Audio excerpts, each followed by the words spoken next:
Une petite vidéo pour vous faire la correction de la petite interro sur la formation de prix. Donc ici, nous avons un produit qui est vendu 85 € au client final. Le distributeur applique un taux de marge à 46% et il veut appliquer une promo du type 3 articles pour le prix de 2. Donc, avant toute chose, hors promo, nous allons déterminer le coût d'achat, la marge brute et le prix de vente hors taxe. L'énoncé nous donne un prix de vente de 85 € au client final, c'est-à-dire c'est un prix de vente TTC. Premier réflexe à avoir, nous allons retrouver le prix de vente hors taxe. Prix de vente hors taxe, donc 85 € divisé par 1,2, puisque c'est une TVA à 20%. Nous avons un prix de vente hors taxe à 70,83 €. Maintenant, nous voulons déterminer le coût d'achat. Nous savons que nous avons un taux de marge de 46%. Donc nous positionnons dans notre tableau, prix de vente hors taxe 70,83 €, taux de marge à 46%. Pas de produit en croix possible, donc colonne 1 plus colonne 2 égale colonne 3, c'est-à-dire donc 100 plus 46, ce qui nous fait 146. Maintenant, nous pouvons déterminer le coût d'achat.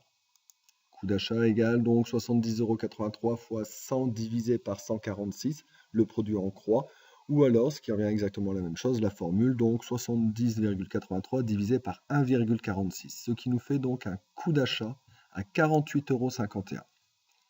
Maintenant que nous avons le prix de vente hors taxe et le coût d'achat, il ne reste plus qu'à déterminer la marge brute en dehors de la promo. Nous effectuons la différence entre les deux, nous obtenons une marge brute à 22,32 € hors promo. Le cas de hors promo est terminé, il va donc falloir passer maintenant au cas de la promo.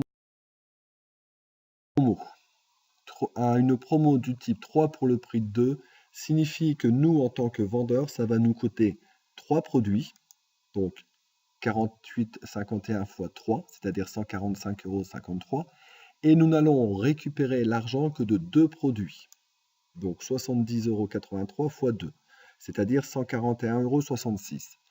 En calculant la marge brute, nous nous rendons compte ici que la marge brute est négative, donc forcément, il ne faut pas faire cette promo car on perd de l'argent. C'était le petit piège de l'interro.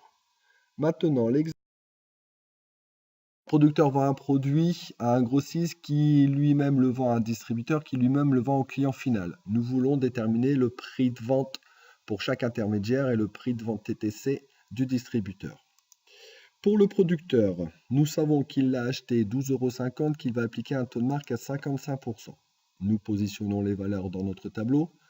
Pas de produit en croix possible, donc colonne 1 plus colonne 2 égale colonne 3, c'est-à-dire que nous trouvons 45. Et maintenant, nous pouvons donc effectuer le produit en croix pour trouver directement le prix de vente hors taxe. 12,50 fois 100 divisé par 45, ce qui va nous faire 12,50 divisé par 0,45, pour ceux qui veulent utiliser la formule, ce qui nous donne 27,78 € de prix de vente hors taxe pour le producteur. Ce prix de vente hors taxe va devenir pour le grossiste le coût d'achat, qui lui va appliquer un taux de marge à 65%.